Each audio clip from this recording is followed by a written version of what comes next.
নমস্কার, আলোকধারা চ্যানেলে সকলকে স্বাগত জানাই।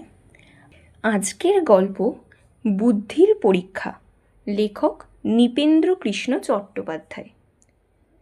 এক বুড়োর দুই ছেলে ছিল। সারা জীবন ধরে খেটে বুড়ো অনেক টাকা কড়ি জমিয়েছিল। বয়স হয়ে গেছে দেখে বুড়ো ঠিক করলো যে তার ছেলে দুজনের মধ্যে যে বেশি উপযুক্ত হয়েছে তারই হাতে টাকা কড়ির ভার দিয়ে যাবে। এই বিষয়ে পরীক্ষা করবার জন্য একদিন বুড়ো তার রোগশয্যার পাশে দুই ছেলেকেই ডেকে আনিয়ে বললে, দেখো, তোমাদের দুজনকে একটা একটা করে 2 পয়সা দিচ্ছি।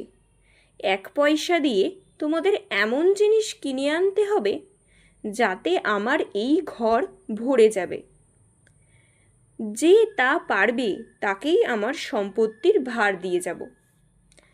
একটা করে পয়সা নিয়ে দুই ভাই তো বাজারে বেরোলো।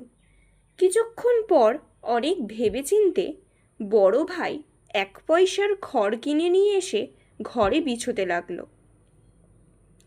কিন্তু 1 পয়সার খড়ে সমস্ত ঘরটাকে ভরা গেল না।